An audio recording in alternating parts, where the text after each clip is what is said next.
হাত, পা, মুখ এসবের মতো স্তন ও মেয়েদের দেহের অংশ, এটাকে ঢেকে রাখতে হবে কোন যুক্তিতে? ফেসবুকে ইদানিং ঘুরতে থাকা এই ধরনের উগ্র নারীবাদী পোস্টগুলোকে সামনে রেখে আপনাকে জানাই নারী দিবসের শুভেচ্ছা। যেখানে একদিকে প্রকাশ্যে নিজের স্তন দেখানোর দাবিতে মেতে উঠেছে কিছু মানুষ, সেইখানে নাটোরে এক স্কুল শিক্ষার্থীকে পালাক্রমে ধর্ষণ এবং ভিডিও ধারণ করার ঘটনার 1 মাস হয়ে গেল, কোনো বিচার হয়নি। স্কুল ছাত্রীকে 6 জন মিলে পালাক্রমে ধর্ষণ এবং ভিডিও ধারণের ঘটনায় ধরাছোঁয়ার বাইরে মূল অভিযুক্তরা। এটা তো জাস্ট একটা ঘটনা। এমন ঘটনা দেশে প্রতিদিন কয়টা ঘটে আপনি জানেন? কতগুলো রেপ কেস এখনো পেন্ডিং আপনি জানেন? কতগুলো মেয়ে নিজের এবং নিজের পরিবারের সম্মানের কথা ভেবে এখনো মুখ বুজে আছে আপনি জানেন? রাস্তায় বেরোলে প্রতিদিন মেয়েদেরকে কত কিছু শুনতে হয় আপনি জানেন? আরে রাস্তার কথা বাদ দেন, নিজের ঘরে সেফ না মেয়েটা। মামা, চাচা, পড়াতে আসা শিক্ষক, তার কাজিন একবার সুযোগ পেলে হয়। সোশ্যাল মিডিয়াতে প্রতিদিন কত মেয়ে ব্ল্যাকমেলের শিকার হয় আপনি জানেন? ছবি দিয়ে ফেক আইডি খুলে কত কাহিনী করা হয়। এখন তো এই এআই এবং ডিপ ফেকের যুগ। কত মেয়ের ফেক ভিডিও, ছবি অনলাইনে অ্যাভেলেবল, অনলাইনে ফ্ল্যাশ করা হচ্ছে, ব্ল্যাকমেল করা হচ্ছে, টাকা চাওয়া হচ্ছে। Now here is the most interesting part. শুরুতে দেখানো ফেসবুক পোস্টটা আপনারা কম বেশি সবাই দেখছেন, কম বেশি অনেকেই শেয়ার দিচ্ছেন।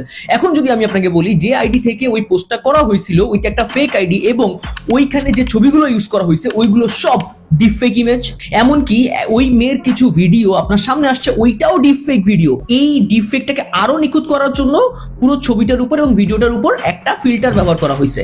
ভিডিওটা আপনি খেয়াল করে দেখবেন যে ফেসের কালার এবং বডির কালার ম্যাচ করার জন্য এবং টেক্সচারটাকে সিমিলার করার জন্য, ভিজিবিলিটি কম করার জন্য একটা স্ন্যাপচ্যাট বা ইনস্টাগ্রাম ফিল্টার দিয়ে দেওয়া হয়েছে যেটাতে একটু নয়েজি। সো আপনার ধরার কোনো উপায় নেই, মানে সহজে বোঝার উপায় নেই যে ওটা ডিপফেক ভিডিও বা কোনো একটা ডিপফেক ইমেজ। দ্যাট ইজি, এবং আপনার ক্ষতি করাও এতটা ইজি। আর এই জিনিসগুলো কেন করা হচ্ছে? জাস্ট সোশ্যাল মিডিয়াতে ভাইরাল হওয়ার জন্য বা কাউকে ভাইরাল করার জন্য। Simple as that. Urfi Javed নামে একজনকে আমরা মোটামুটি সবাই চিনি। উল্টাপাল্টা ড্রেসিং সেন্সের কারণে সে কিন্তু পপুলার হতে হতে তার লাইফস্টাইলটা এখন বলিউড লেভেলে নিয়ে গেছে। আর ওই যে কাচ্চা বাদাম গার্ল অঞ্জলি আরোরার কথা মনে আছে? রিসেন্টলি 4 কোটি টাকা দিয়ে ফ্ল্যাট না বাংলো কি যেন একটা কিনছে। আর এদের গাড়ির কালেকশন এবং লাইফস্টাইল যদি আপনি দেখেন, ভাই আপনি আপনার নিজের সার্টিফিকেট আঙুল লাগাই দিন। এইসব শর্টকাটে বড়লোক হওয়া, ফেমাস হওয়া, এই ধরনের অ্যাক্টিভিটি গুলোকে দেখে আজকাল অনেকেই মোটিভেটেড হচ্ছে। সে কি করছে? জাস্ট সোশ্যাল মিডিয়াতে এসে কিছু উগ্র কাজ কারবার করছে, কিছু এক্সট্রিম কাজ কারবার করছে, যেগুলো রাতারাতি ভাইরাল করে দিচ্ছে তাকে। মিম পেজগুলো তাকে নিয়ে ট্রোল করছে, এমনকি সেই মিমগুলো আপনি নিজেও শেয়ার দেন, রাইট? তারপর তার কাছে কিছু সাংবাদিক ছুটে যাচ্ছে, কয়েকদিন, কয়েক মাস বা একটা বছর জুড়ে সে পুরো সোশ্যাল মিডিয়াতে ট্রেন্ড করছে, বিভিন্ন রকম রোস্টার তাকে রোস্ট করছে, তার ভিডিওতে মনিটাইজেশন চালু হচ্ছে, সে অনেক ধরনের ব্র্যান্ড ডিলস পাচ্ছে কারণ ব্র্যান্ড ছুটে যাচ্ছে প্রমোশনের জন্য। সে রাতারাতি ফেমাস, বড়লোক অ্যান্ড হ্যাশট্যাগ ইনফ্লুয়েন্সার। এখন আপনাদের কাছে প্রশ্ন, দোষটা আসলে কার? ওই মেয়েগুলো যারা এগুলো করে, নাকি আমাদের? যেখানে আমাদের প্রতিবাদ করার কথা, যেটা নিয়ে আমাদের বিরোধিতা করার কথা, যেটাতে আমাদের রিপোর্ট করার কথা, সেটা নিয়ে আমরা ফানি ভাবে রিল বানাচ্ছি, মিমস বানাচ্ছি, শেয়ার দিচ্ছি। এমনকি এই পোস্টগুলো বা এই পোস্ট নিয়ে বানানো রিলগুলো, মিমগুলোর কমেন্ট সেকশন যদি আপনি চেক করেন, আপনি সিম্পলি কিছু কমেন্ট পাবেন যে কি বলছে, ঢেকে রাখতে, খুলে দাও, দেখায় দাও, আমরা দেখতে চাই। ও দেখাবে আর আপনি দেখবেন। এই কাজটা তো বিশেষ করে ছেলেরা করে, রাইট? মেয়েরাও করে, বাট ছেলেরা বিশেষ করে করে, খুব আগ্রহ সহকারে সার্চ করে দেখে। না মানে আপনি এভাবে চিন্তা করেন যে একটা র্যান্ডম মেয়ে শুধুমাত্র আপনার অ্যাটেনশন পাওয়ার জন্য দেখাচ্ছে, আর আপনি অ্যাটেনশন দিয়ে যাচ্ছেন, দেখেই যাচ্ছেন। যে ছেলে তার কামের উপর বা টেম্পটেশনের উপর নিয়ন্ত্রণ রাখতে পারে না, সে কোনো কিছুর উপর নিয়ন্ত্রণ রাখতে পারে না, সে কাপুরুষ। কারণ তাকে তার কাম বা টেম্পটেশন যেটাই বলি না কেন, সেই জিনিসটাই নিয়ন্ত্রণ করে। তার মস্তিষ্ক এইখানে না, ওই পায়ের মাঝখানে। সে ওইটা দিয়ে চিন্তা করে এবং পায়ের মাঝখানের ওই জিনিসটাই তাকে কন্ট্রোল করে সারা জীবন।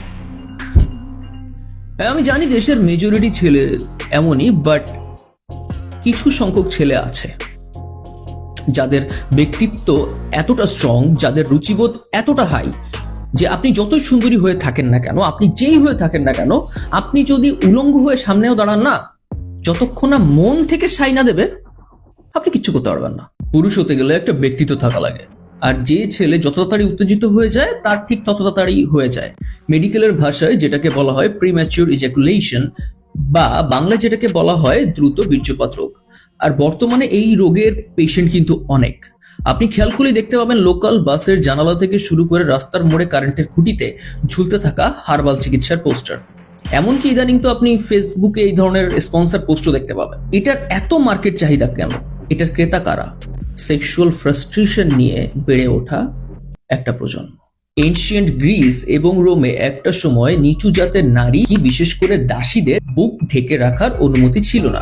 সিমিলার নজির ইন্ডিয়ার কয়েকটা প্রদেশেও পাওয়া যায়। বহু বছর আগে ইন্ডিয়ার বিভিন্ন প্রদেশে যারা দলিত বা নিচু জাতের মহিলা ছিল তাদের উপর একটা সামাজিক প্রথা আরোপ করা হয়েছিল যে তারা বুক ঢেকে রাখতে পারবে না। এমনকি এমন নজিরও পাওয়া যায় যে বুক ঢাকতে হলে দিতে হবে ট্যাক্স। এরপর আস্তে আস্তে যখন মানুষ আরো সভ্য হওয়া শুরু করলো, একটা সময় অনেক প্রতিবাদ, আন্দোলন, প্রোটেস্ট করার পর অবশেষে সমাজে এই রীতি চালু করা হলো যে সমাজের প্রত্যেকটা শ্রেণীর নারী তাদের বক্ষ ঢেকে রাখতে পারবে। কিন্তু ইতিহাসের উল্টো ধারা দেখেন, আবার আন্দোলন শুরু হয়েছে বক্ষ খুলে রাখার। অবশ্য কয়েক বছর যাবত কিছু দেশের কিছু সংখ্যক নারী বা কমিউনিটি এই আন্দোলন করছে টপলেস ভাবে চলাফেরা করার জেন্ডার ইকুয়ালিটির নামে। লিনা এস্কোর একটা ডকুমেন্টারিতে প্রথম ব্যবহার করা হয় হ্যাশট্যাগ ফ্রি দ্য নিপল। এরপরে 2012 সালের পর থেকে এই অ্যাক্টিভিটিটার নাম করা হয় এমনকি বছরের একটা বিশেষ দিনে বিভিন্ন দেশে একটা নির্দিষ্ট কমিউনিটি থেকে সবাই একসাথে টপলেস হয়ে এই দিনটাকে উদযাপনও করা হয়। এখন কিছু মেয়ে কমেন্ট করতে পারে যে ভাই আমি কি পরবো, আমি কি করব সেটা আমার স্বাধীনতা, পোশাকের স্বাধীনতা। আচ্ছা ঠিক আছে, আপনাদের সাথে কোনো রকম সামাজিক বা ধর্মীয় তর্কে আমি জড়াবো না। যদি কোনো পুরুষ তার গোপন অঙ্গের ছবি তুলে ইনবক্সে আপনার অনুমতি ছাড়া আপনাকে সেন্ড করে, এটা একটা ক্রিমিনাল অফেন্স। আপনি চাইলে ওই ছেলের বা পুরুষের এগেইনস্টে আপনি আইনি পদক্ষেপ নিতে পারেন। শুধু তাই না, কোনো পুরুষ যদি আপনার সামনে আপনার অনুমতি ব্যতীত তার প্যান্ট খুলে তার গোপন অঙ্গ প্রদর্শন করে, সে ক্রাইম করেছে। আপনি তার বিরুদ্ধেও আইনি পদক্ষেপ নিতে পারেন। এমন একটা সিমিলার আইন মেয়েদের ক্ষেত্রেও প্রযোজ্য। এমনকি যে সোশ্যাল মিডিয়া বা ফেসবুক কমিউনিটি গাইডলাইন অনুসারে নিউডিটির তো একটা সীমা আছে, রাইট? একটা সার্টেন অ্যামাউন্ট পর্যন্ত আপনি আপনার স্ক্রিনটাকে দেখাতে পারবেন। আচ্ছা, এই সীমাটা নেই কোথায়? টুইটারে বা এক্সে। আর এই টুইটারে এই কাজগুলো কারা করে? যারা বিশেষ করে পর্নস্টার বা যাদের অনলি ফ্যান্স অ্যাকাউন্ট আছে। এটা কিন্তু তাদের প্রফেশন, তাদের স্বাধীনতা না। আচ্ছা, আর আপনার স্বাধীনতা? ওকে, আপনার পোশাকের স্বাধীনতা কোনটা এবং কোনটা আপনার উগ্রতা বা কোনটা আপনার অ্যাটেনশন সিকিং পাবলিসিটি স্টান্ট, এটা কিন্তু খুব সহজেই বোঝা যায়। যেমন আমি এখন একটা শার্ট এবং একটা প্যান্ট পরে আছি, এবার আমি চাইলে এখানে পাঞ্জাবি এবং লুঙ্গি পরে এসে বসতেই পারি, সেটা আপনার পোশাকের স্বাধীনতা হতেই পারে। কিন্তু এবার একটু কল্পনা করেন তো যে আমি লুঙ্গির উপর লাল আন্ডারওয়্যার পরে সেটার মধ্যে শার্ট বুঝে ইন করে দিয়ে এখানে নগ্ন উলঙ্গ নৃত্য করতেছি, ওটা কি আমার পোশাকের স্বাধীনতা হবে নাকি আমার পাবলিসিটি স্টান্ট? জিনিসটা খুব ভিজিবল অ্যান্ড ক্লিয়ার না? আচ্ছা ঠিক আছে, তারপরও যদি আপনার মনে হয় যে আপনার স্বাধীনতা, আপনি আপনার বুক দেখাতেই পারেন, একটা কাজ করেন, আপনাকে রাস্তায় বেরোতে হবে না, আপনাকে সোশ্যাল মিডিয়ার ছবিও পোস্ট করতে হবে। আপনি আপনার বাসায় আপনার বাবা মায়ের সামনে একটু উলঙ্গ হয়ে চলাফেরা শুরু করেন, দেখতে পাবেন আপনার বাবাই আনইজি ফিল করা শুরু করবে। সেই বাবা যার আপনাকে নিয়ে কোনো রকম কোনো যৌন অনুভূতি নেই, সে নিজেই আনইজি হয়ে যাবে। আচ্ছা, এইসব নগ্নতা একটু সাইডে রাখি, একটু ভিন্ন চিত্র দেখি। একটা মেয়েকে আমি চিনি, ও টিএসসি তে চা বিক্রি করে। ও ওর ফ্যামিলির একমাত্র আর্নিং মেম্বার, মানে ওর টাকায় ওর ফ্যামিলি চলে, ওর বাবা মা দুই বেলা ভাত খেতে পারে। আমি এমন অনেক মেয়েকেও চিনি যারা তাদের চিনি পিতার টাকায় লাক্সারিয়াস লাইফস্টাইল ফ্লেক্স করে বর্তমানে ইনস্টাগ্রাম ইনফ্লুয়েন্সার। এখন আপনার চোখে কোন মেয়েটা বেশি সম্মান পাওয়ার যোগ্য? উত্তরটা আমাদের সবার কাছে ক্লিয়ার, সবার কাছে পরিষ্কার। কিন্তু তারপরও দিন শেষে আমরা প্রাধান্য দেই ওই ইনস্টাগ্রাম ইনফ্লুয়েন্সার মেয়েটাকে। আমরা ভাইরাল করি ওই মেয়েটাকে যার ফেম পাওয়ার কোনো যোগ্যতাই নেই। আরো একটা ইন্টারেস্টিং উদাহরণ দেই, বাংলাদেশ ন্যাশনাল ওমেন্স ক্রিকেট টিমের কয়েকটা মেয়ে সোশ্যাল মিডিয়াতে ভাইরাল হয়েছিল শুধু তাদের কিউটনেসের জন্য। কেউ তাদের খেলা নিয়ে কথা বলে নাই। দেশের জন্য যদি কোনো মেয়ে স্বর্ণপদক জিতে নিয়ে আসে তাতে কি হয়েছে? কিন্তু একটা মেয়ে যদি একটু পেট বের করে ইনস্টাগ্রামে ঠুমকা লাগায়, সে জায়গা পায় আপনার টাইম লাইনে। ঘুরে ফিরে আবারও সেই সেম প্রশ্ন, দোষটা কার? আপনি একজন নারী, আপনার জন্য অসংখ্য ছেলে পাগল, তেমনই অসংখ্য রেপিস্ট আপনার দেহের জন্য ক্ষুধার্ত। আপনার জন্য চেয়ার টানা, গাড়ির দরজা খোলা, হাতটা সুযোগ পেলেই আপনার অনুমতি ছাড়াই আপনার দেহ হাতাবে। প্রেমের প্রস্তাব একসেপ্ট না করলে আপনাকে শুনতে হবে, আরে তুই তো আর একসেপ্ট করলে শুনতে হবে, আজকে আমার বন্ধুর বাসাটা ফাঁকা আছে, চলো ঘুরে আসি। কেউ কেউ এসে আপনাকে বলবে, তুমি তো স্বর্গ থেকে নেমে আসা অপ্সরী, তুমি কেন ঘরের বাইরে যাবা? আর এই ঘরের মধ্যেও আপনাকে যুদ্ধ করতে হবে আপনার অবাঞ্ছিত আত্মীয় স্বজনের কাছ থেকে। আর ঘরের বাইরে পা রাখলে তো অসংখ্য চোখ দূর থেকেই আপনাকে হায়নার মতো ছিঁড়ে খাবে।